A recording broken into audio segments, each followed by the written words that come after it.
Hi there! Welcome to episode 142 of the WaveBack Music Podcast. My name is Kris. And I'm Matt. And we're here to listen to the most interesting video game music there is. When discussing the most important titles Nintendo produced for the Famicom, names like Mario, Metroid, Donkey Kong, and Samus come to mind.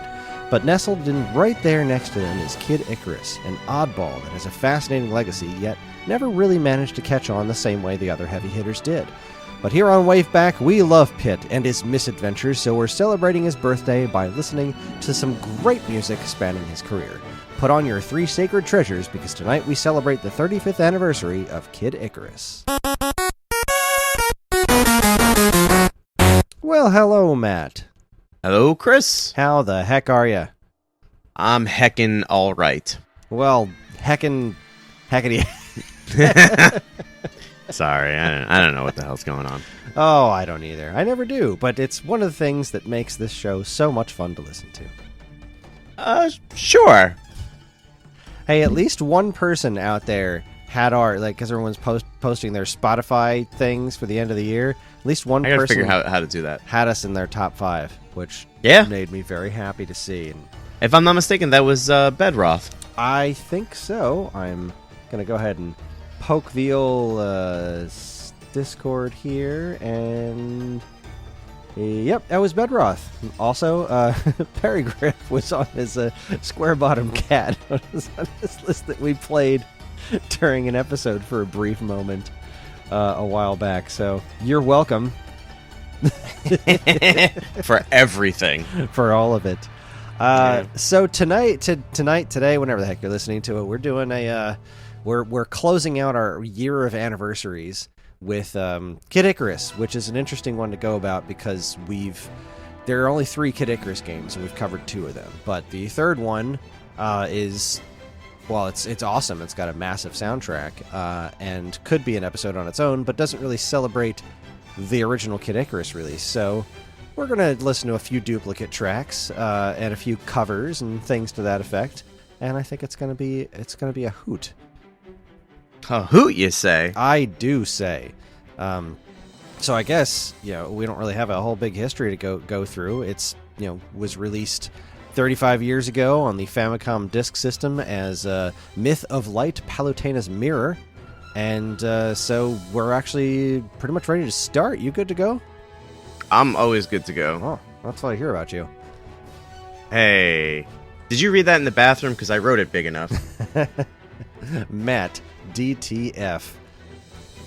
Whoa. I mean, yes, but... Down to frickin' listen to some music. I like that the last word is one word. It is. It's all one word.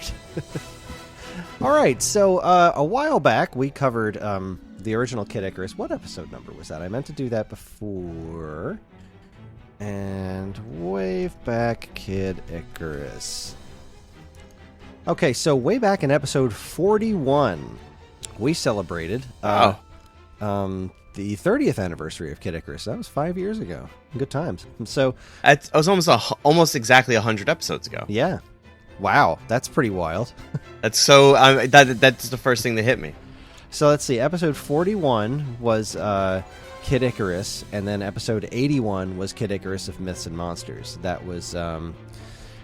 So when did we do this? It was July of 2017 was when we recorded that one. And I did it myself. Looks like Vicky wasn't there or you weren't there. The show notes are Kris flies solo to help celebrate the 30th anniversary of the Kid Icarus for NES. So, all right. I don't remember exactly what tracks I picked for this one. So we're just going to go ahead and do what I think I didn't, because I didn't have a copy of this song in my iTunes, which is Flying Blind. Flying Blind. So the first track we're going to listen to is the title theme from the original Famicom Disk System version of Kid Icarus, aka Myth of Light, Palutena's Mirror. I'm pretty sure we used all the NES stuff on that original episode. And this is the Disk System version, which is slightly different, kind of similar to like Zelda 1 and Zelda 2. So let's go ahead and give it a listen. Here is the Kid Icarus theme, or title theme, from Myth of Light, Palutena's Mirror for the Famicom Disk System by Hirokazu Tanaka. Enjoy.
you go.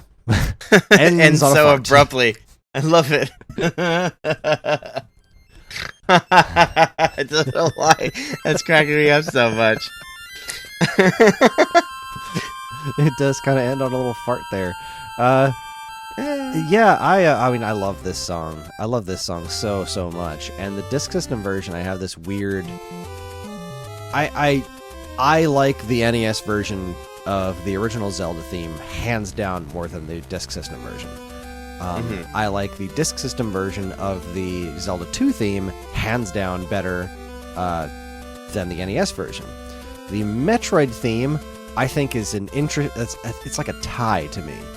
But this one, this one's a really weird one because I don't like that instrument choice, that the fart, the trumpet or whatever it is. The fart. It's the fart. Yeah, the fart.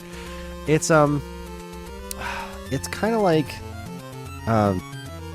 I almost feel like the mixing is off, like it's too loud, it's overpowering the rest of the instruments, but there's so much more stuff going on, and there's so many more parts of it that seem so much more cohesive and pretty in this version, as opposed to that big, loud, bassy lead sound. So I have a hard time. I love both of them, don't get me wrong, and the original NES, the NES version of this is far more shrill than this.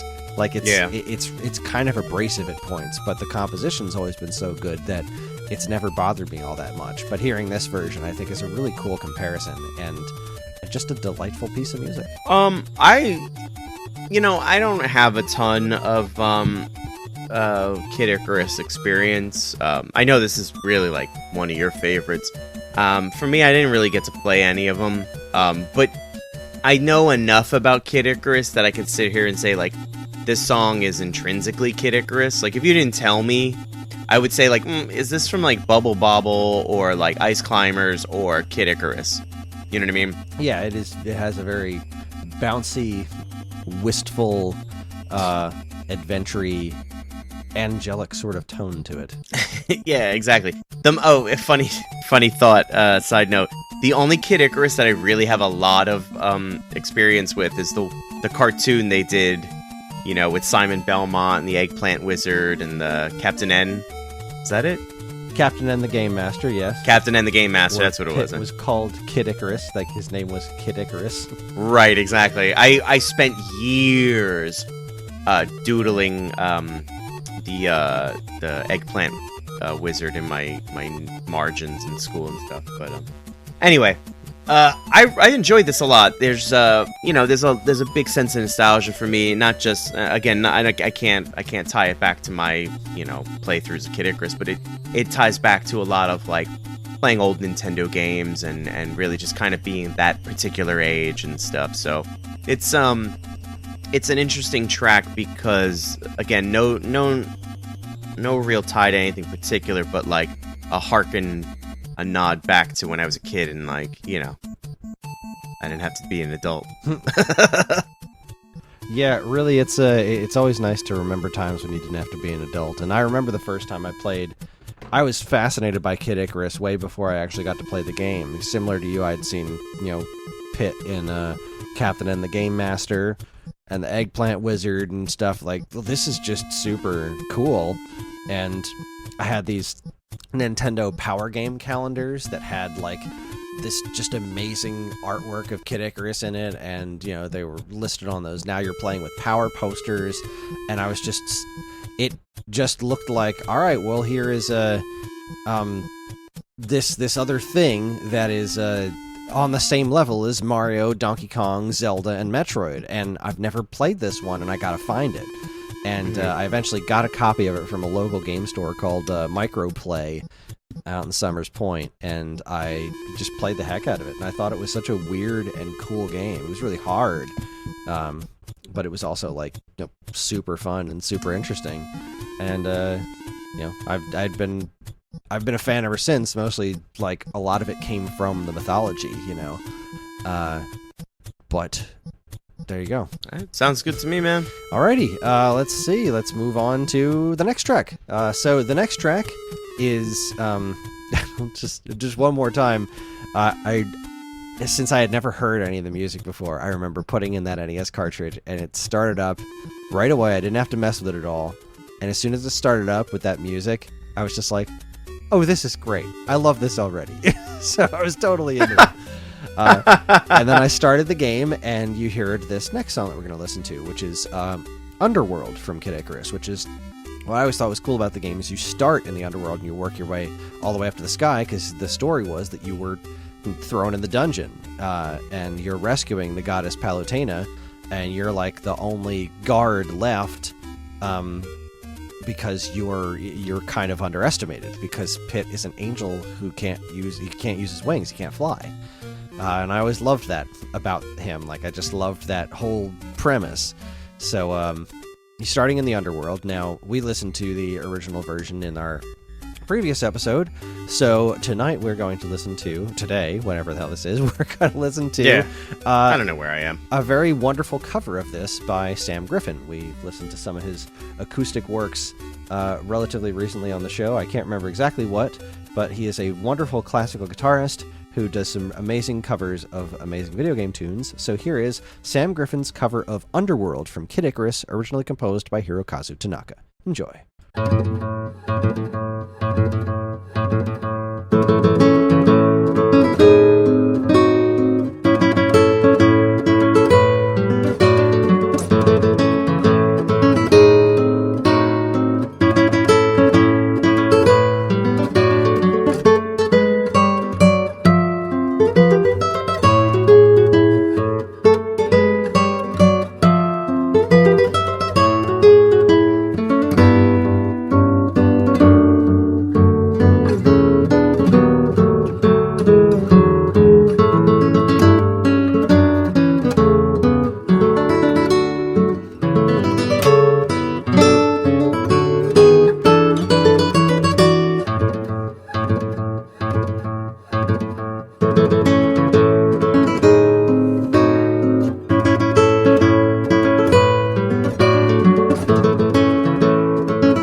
That was indeed that wasn't one of those sort of video game covers where it's them recording themselves, all the different parts that together. That was classical guitar style, played at the same time. There's a video of it on YouTube I'll link to in the show notes. That's really cool to watch, and it's a great take on that song. Absolutely. I really enjoy how much love, video games get, but especially like the music.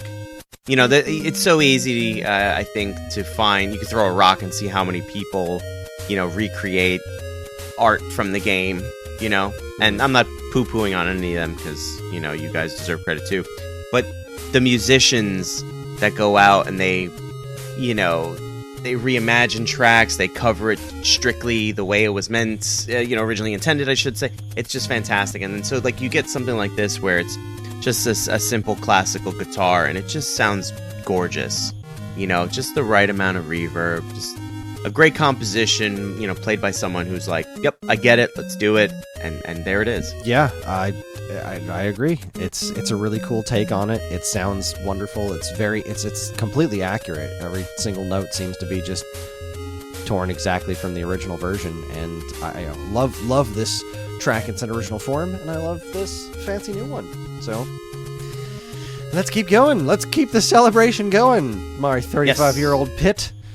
This next one is basically the same song, just a totally different flavor of it. This is Underworld, but this time it is from Super Smash Bros. Brawl, which was the first Smash Bros. Game that had Pit in it. I'm pretty sure we listened to this during our Kid Icarus Smash Bros. Episode.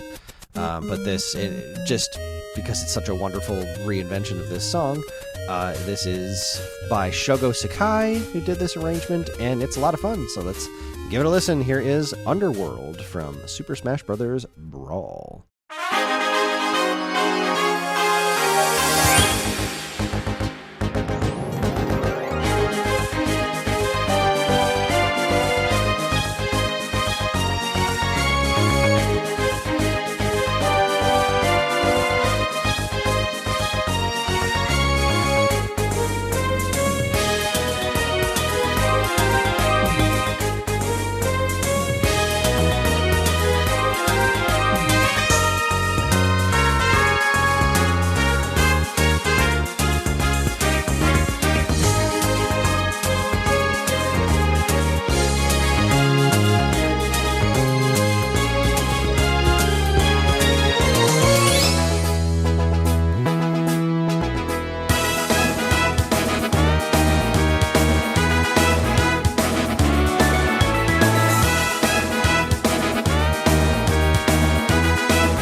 Alrighty, that was Underworld from Super Smash Bros. Brawl, as arranged by Shogo Sakai, which incorporated, basically the main Underworld theme and the Grim Reaper theme at the end there. I remember talking with you about this one previously. Okay, I can only imagine what the hell I said. You were very confused by the Grim Reaper theme because you weren't familiar with that aspect of Kid Icarus. Right. Okay. I don't know. I love this rendition of it. I love that it incorporated that bizarre Grim Reaper thing. That's just what a good time. I like this one a lot. It was also really cool to hear Pit's like Kid Icarus music done up in the Smash Brothers style, because the franchise had been dead for so long, and then they just revived it for Smash, and I couldn't have been happier. So I don't know, I like this one. What'd you think? All right, so I'm vaguely remembering it, because honestly, like I have it still kind of playing a little bit. I kind of rewound it a little bit. The second half, which I assume is the Grim Reaper theme, it doesn't make sense but it's funny. Okay, all right, two thoughts. Sorry, It's weird because you just hummed it right at the exact moment. That's so bizarre. I'm amazing. Sorry, I'm having two thoughts. So it's weird because you think Grim Reaper, you think like, ooh, spooky, you know, evil, dark, and then here's this very playful piece of music, you know, and the two just don't go together. But the funniest part is that's one of my favorite parts of this song, because like, what's the, I guess harmonically, it's not even a word, probably not, I don't know.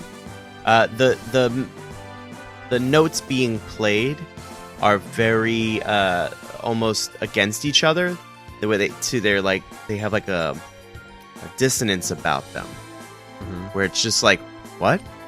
And I think it's brilliant. I think it's absolutely brilliant, and I love it. And then yeah, they do that one little line, and it sounds like, oh, you're being cheeky, and then it kind of, the second piece comes in when you're like, oh, okay, and then it's just like, bum bum bum bum bum bum bum bum, and then like, oh, excuse me, tough guy, I didn't know that's what we were doing.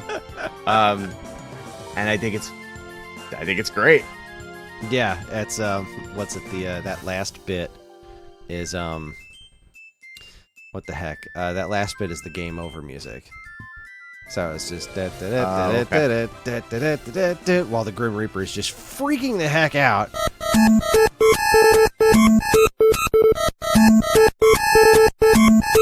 And then that boom, that's the game over music. So gotcha. Good Okay. time. Good times. I agree. I thought it was great. And yeah, you're right. It's absolutely very cool to get to hear some of the old 8-bit and 16-bit stuff done over, you know, symphonically, or, you know, at least get, as you put it, the Smash Brothers treatment. It's very just cool. Yes. Because I think sometimes as gamers, as fans of the franchises or whatever, we can hear exactly what it is they were going for, and you're like, you hear it in your head, and you're just like, yeah, man, this would be great, and like I can almost like touch it, and then someone does it, and you're like, yes, that's exactly it, and you just feel so like vindicated. Nailed it. Anyways, all right, let's keep going. This next one we listened to relatively recently. That was back in, what did I say, episode 80-something was when we did Kid Icarus of Myths and Monsters, which is the Game Boy sequel to Kid Icarus, and it's a fantastic game. Corrects a lot of issues from the first game, has slightly less of a personality, but I still think it is a phenomenal game. And this one is the Underworld theme, which is a song that just stuck with me forever. And it was written by, we have no idea. And just cool. It was this is one of those games that Tosei did, and they didn't credit anybody, so we don't know who wrote it, but whoever did a good job. So here is Underworld from Kid Icarus of Myths and Monsters. Enjoy.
Okay, that was the Underworld theme from Kid Icarus of Myths and Monsters for Game Boy.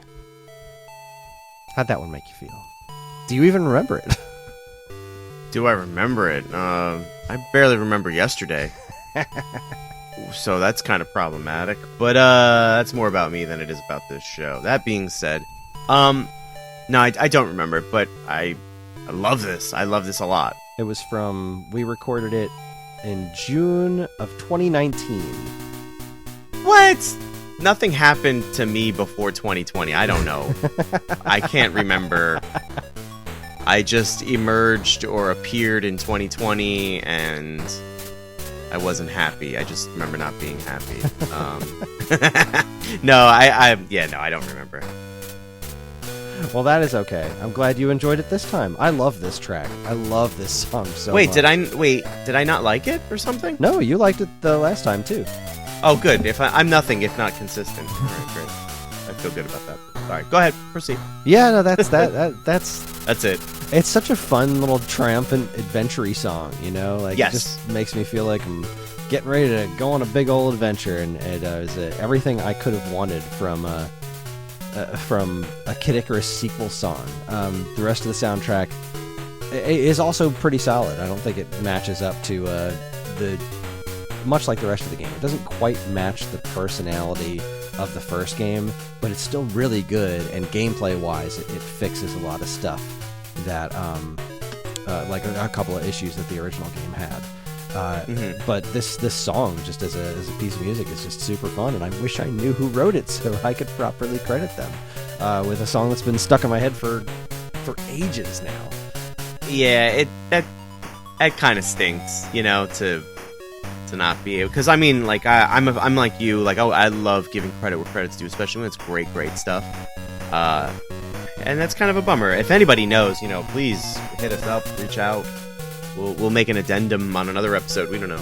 We'll figure it out. We'll give credit. Yeah, I mean, I even contacted Nintendo about this. I emailed Tosei about it a few years ago. I called Nintendo support and saw if I could get through to somebody who knew, and they actually started asking around and seeing if they could help me, but nobody was able to get the information for me. And it's like, man, this is a game that has no credits.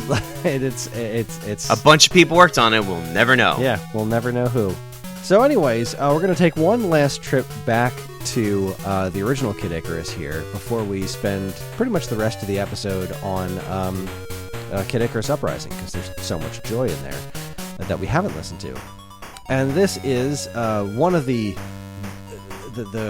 frontiersmen, one of the frontliners, the pioneers, that's the word I was looking for, of the video game cover band, the Mini Bosses. This is their cover of the Kid Icarus Underworld theme from their album Brass.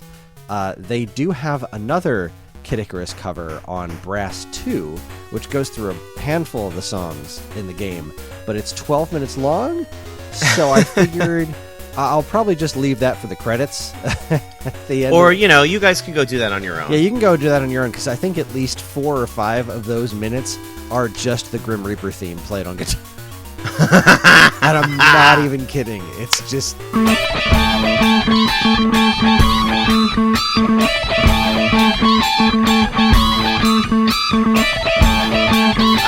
It sounds like I know what I'm doing after this recording. Yeah, it's something. But this is the much shorter and totally wonderful cover of Kid Icarus by the Mini Bosses. Enjoy.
absolutely magnificent.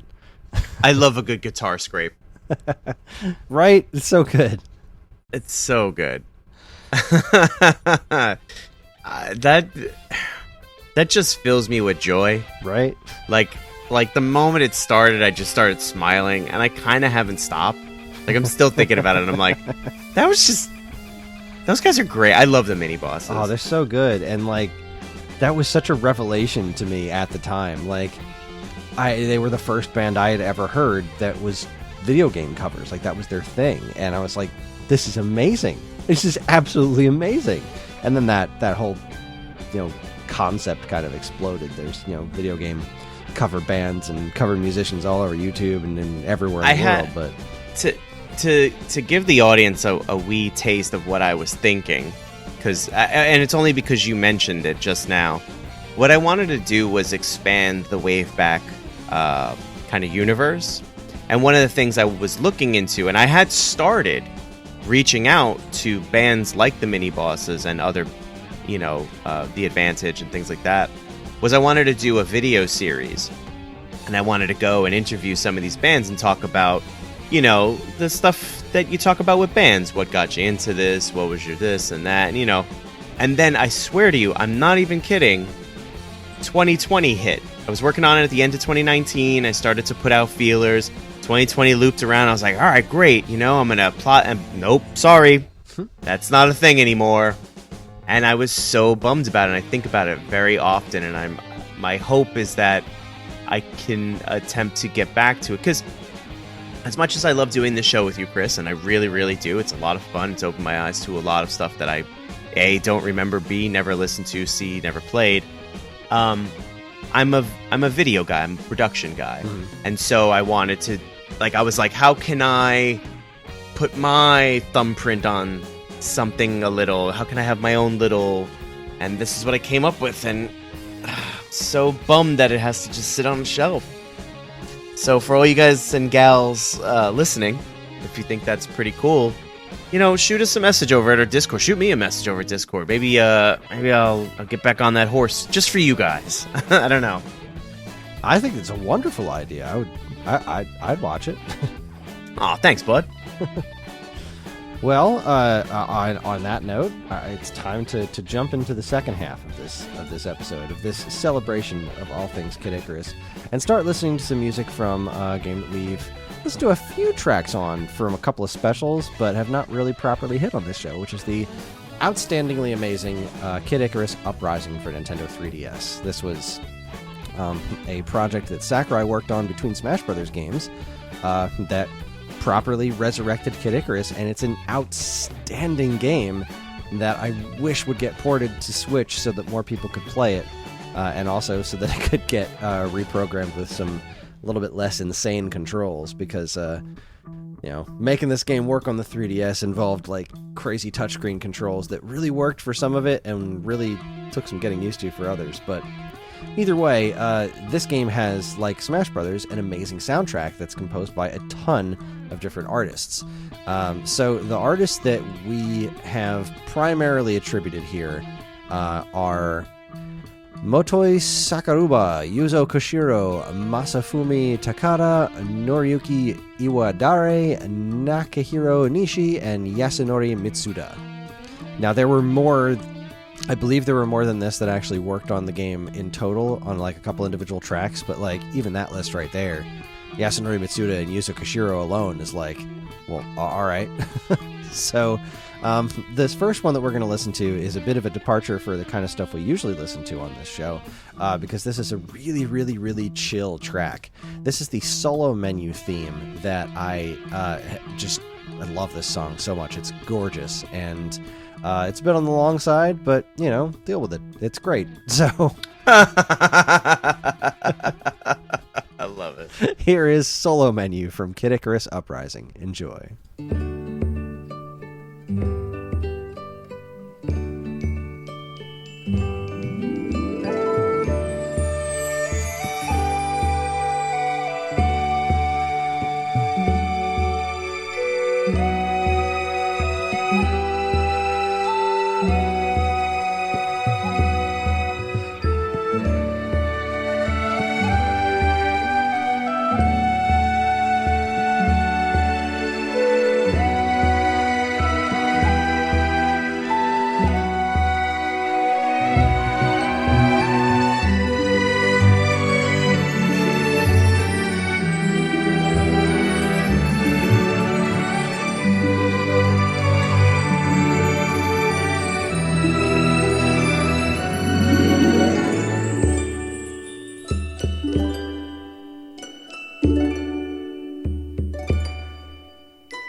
right, that was Solo Menu from Kid Icarus Uprising, and that I love that guitar riff that starts it.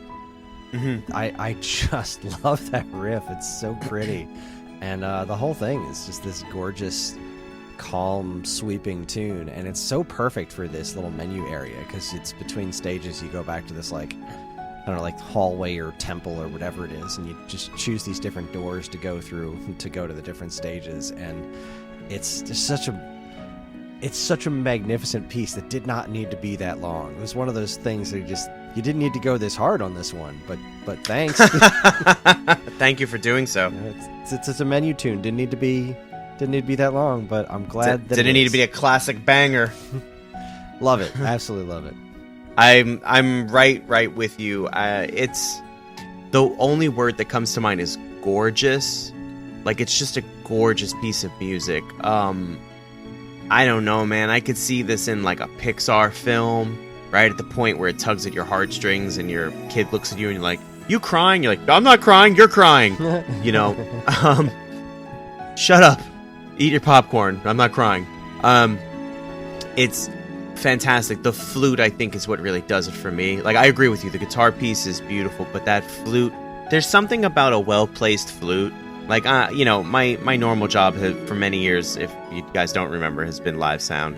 And I've kind of run the gamut of all kinds of bands. I've done, you know, jazz bands and metal bands and wedding bands and so, you know, Latin bands. It's crazy. And every time someone plays a flute, I'm like, ugh, here comes a flute. Because usually it's just so like, ugh. Mm-hmm. But this is beautiful. It's used so tastefully. It's just enough to give it an air of fantasy. Yeah, fantasy. That's the word I want. Yeah. It's just gorgeous. It's just a gorgeous piece of music. I can't say the word gorgeous enough, so I'm gonna stop saying it. It's also incredibly soothing. Is probably one of the words that I really associate with this one. Good. I could absolutely see like drifting off to this. And I have. This is on my Go to Sleep, Damn It playlist. Fantastic. All right, so let us continue with the Kid Icarus Uprising here. And the next track we're going to listen to is called Chapter 1, The Return of Palutena. This is one of the times where they reprise some music from the original game. But this is also from the opening stage, which is really, really awesome. It's one of the on-rails levels. There's a lot of really, really bombastic set pieces in the background. So because these are on rails, the music is very tailored to the events that are happening, which is one of the cool things about this game's soundtrack. So let's give this one a listen. This is Chapter 1, Return of Palutena from Kid Icarus Uprising. Enjoy.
Quite a ride, huh?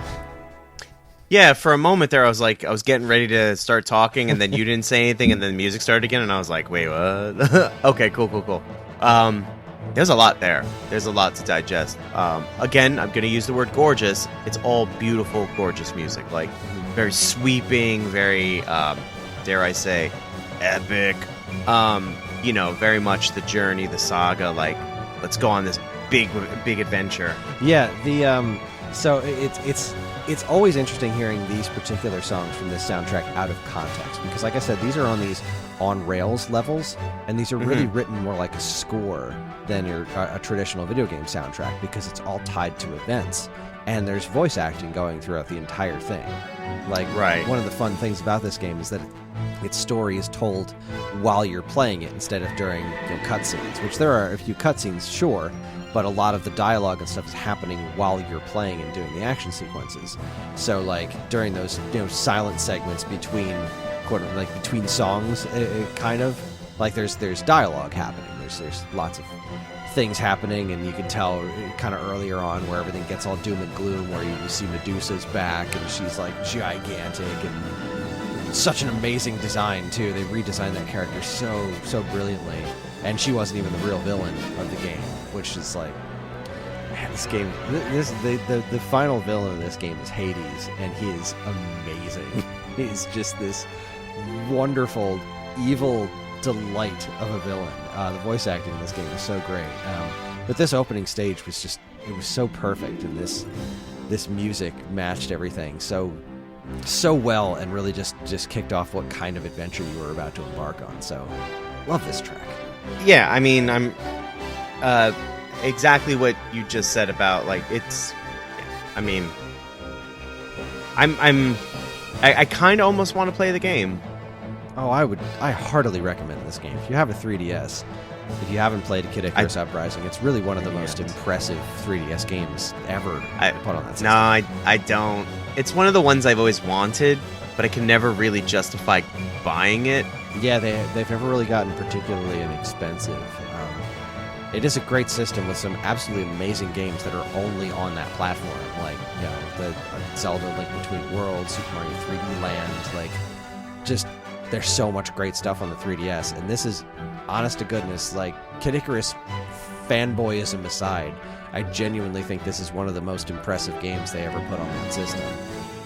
I briefly had a job working for Nintendo where I was stationed in different Toys R Us locations to show off some products for them, and they gave me a 2DS to show off to people, but I would always bring my 3DS XL with me. Because you would want to sell the 3DS XL because that was the more expensive unit, right?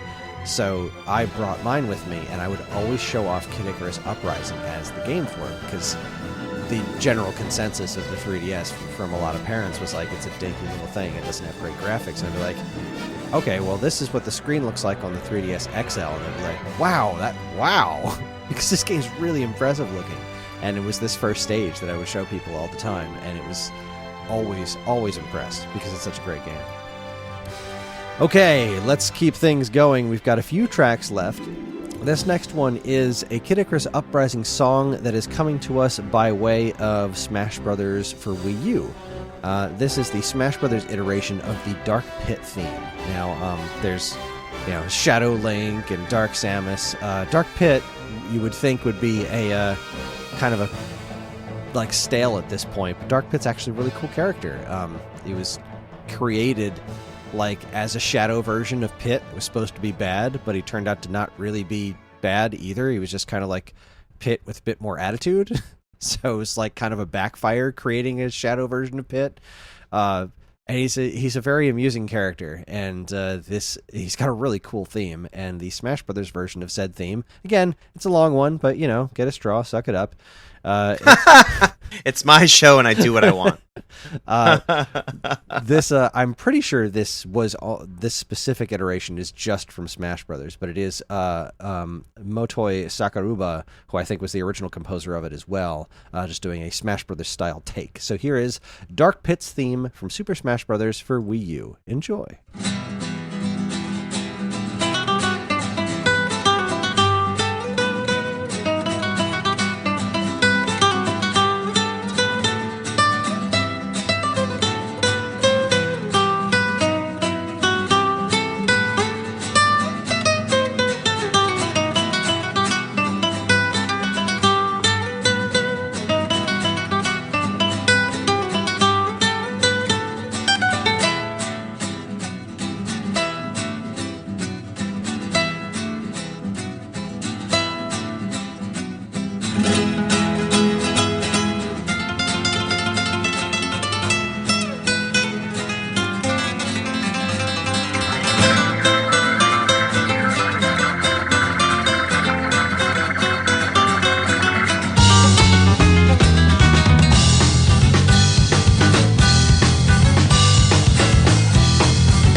Well, what'd you think of that one? Just as you said that, I got that ending drum roll. Brump. This is like perfect timing. Oh, wow. Wow, that is just so exuberant. Like, wow, so driving. There's so much energy to it. It's like you see the track title, like Dark Pit. I'm just that guy, and I'm like, okay, it's gonna be dark and foreboding, and like, dum dum dum dum dum dum dum, and I'm expecting that, and then it's just like, nah, dude, it's more like this, and I'm like, oh, okay, great, that's a wonderful surprise, sonically. I mean, it was gorgeous recording. I'm gonna keep saying that because I have a feeling that this whole soundtrack just sounds like clear as a bell. Beautiful instrumentation, just a wonderful mix. I guess I'm saying that just as a blanket statement for everything that comes out of the soundtrack, so I don't have to keep saying it.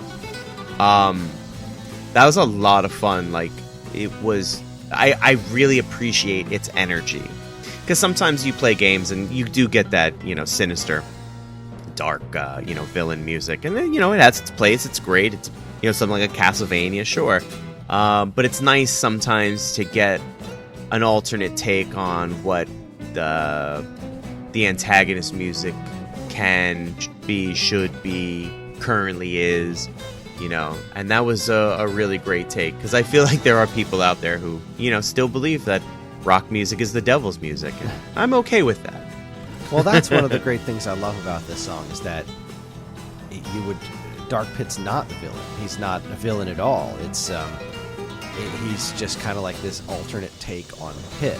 So like where the music itself is not what you would expect that character's theme to be, that character itself isn't what you expect them to be based on, just the theme of the dark version of a character. It works so extraordinarily well, and this version for Smash Brothers is just nuts. And like the original version in the original game is great too. It's just not quite as long, and I guess singularly awesome to listen to as this one, which is why I decided to dive into this. I don't think this exact version is in Uprising, but I could be wrong. Uprising has just a massive soundtrack. It was hard to parse down like a handful of tracks to listen to that I remembered specifically, because there's just so darn much of it. But yeah, I adore this flipping song, man. It's got so much, like you said, so much great energy. It's just really, really fun to listen to. All those points where it just kind of drops out and comes back in, and yeah, it just and like it starts without any percussion, and then it just kind of jumps in and doesn't let you go. It's a phenomenal song. And I'm glad you said about the dropouts and comes back, like the comebacks. The dynamics of this are fantastic. The build up, with the energy, it builds you up and then it just drops you for a second, and you're like, oh, okay, oh no, like just that little minor moment of respite, and then just kind of like, I don't want to say sucker punch you, but like sideswipe you back into it. It's just so good. It's very well done. Okay, we've got two left, and these are going to be straight from Kid Icarus Uprising. This next one is called That Burning Town, which is Chapter 3. There's a burning town. It's a neat part of the game. I don't remember all the details of the story around it, but I can picture the town. This is a really good song, so that's why I wound up picking this one, because I remembered this tune. I just don't remember the exact context of it within the course of the game. But either way, it's a good one. It's called That Burning Town. It's from Kid Icarus Uprising. Enjoy.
there's that burning town. We should probably do something I about should that. probably put that out.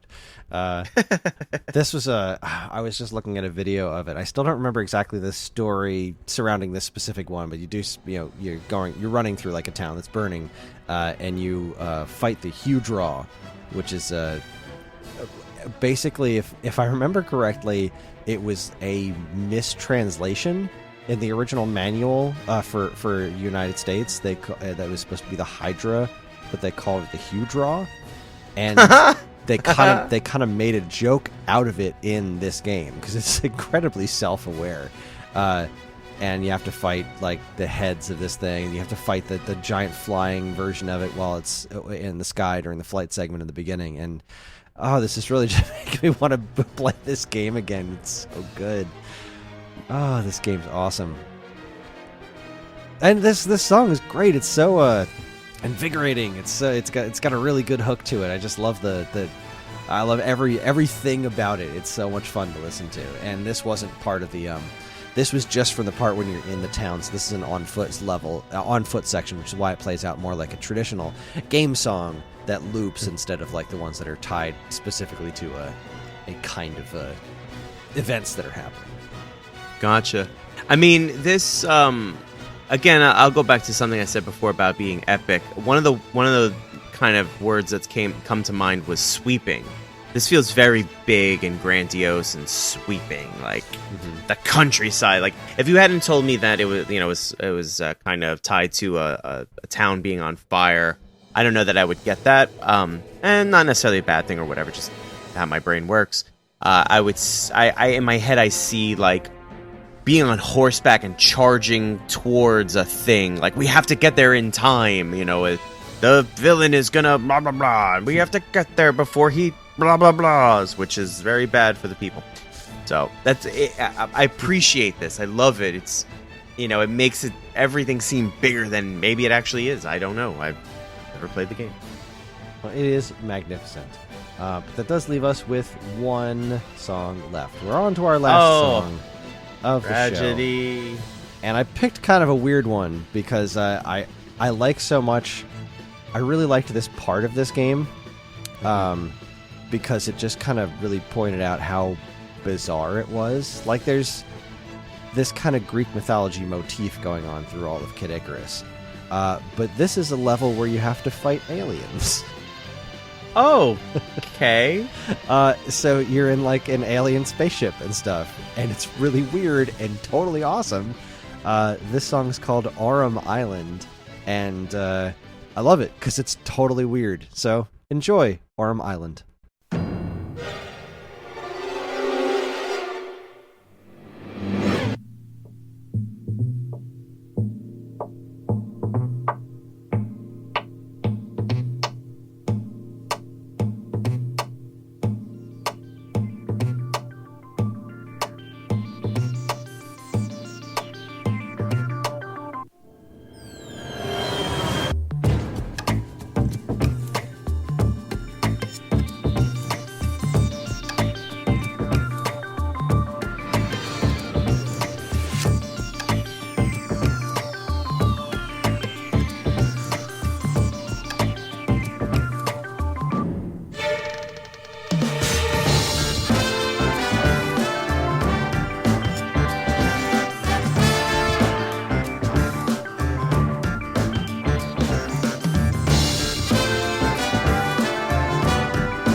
There's Aurum Island.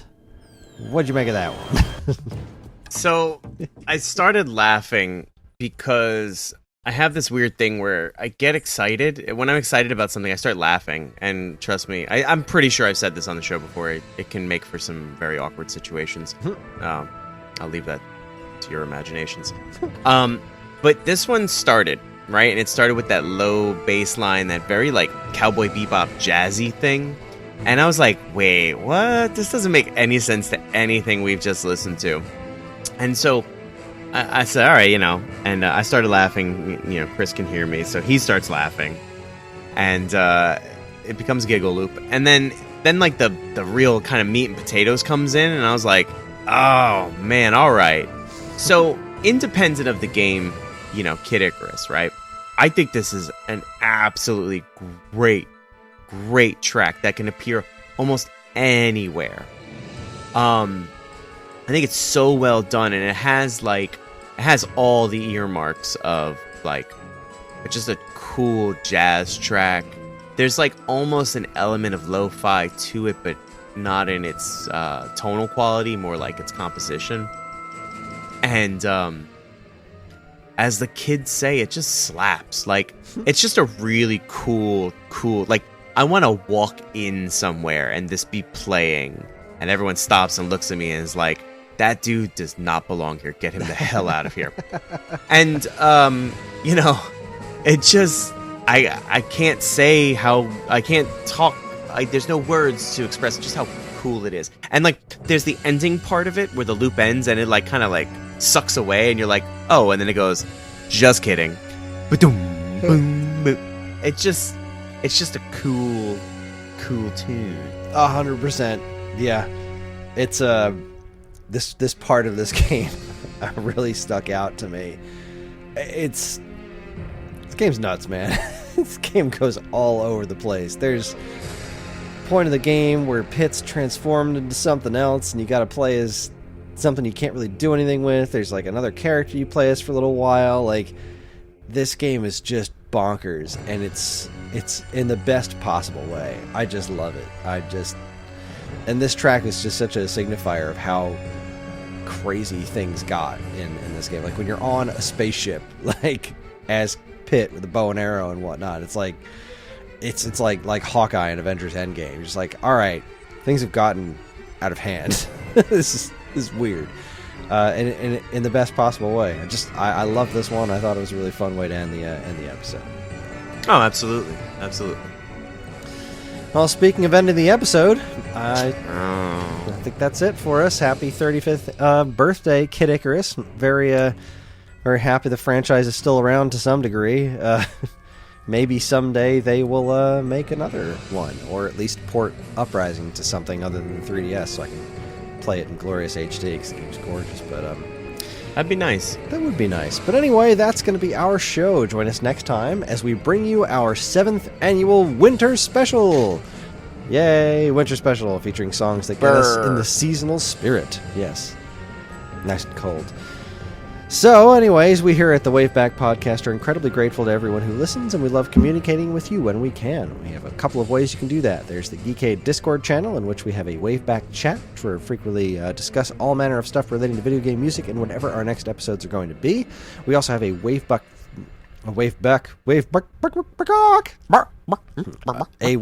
forum page, not based on chickens, over on Facebook, which you can find by searching WaveBack on Facebook. Of course, you can still send us an email at mail@geekade.com, and while you're at it, check out all our social media channels, which you should totally follow, like, and subscribe to if you haven't already, and be sure to check out all the other great content we have on our site over at geekade.com.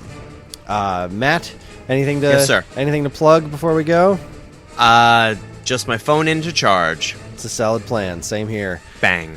All right, we're going to leave you tonight with the ending credits theme from the Famicom Disk System version of Kid Icarus. Again, this is by Hirokazu Tanaka, and it's a lovely little song. Great way to end things. And I do love ending on ending credits music, so here you go. There's your song. Thanks for listening, everybody, and we'll see you next time.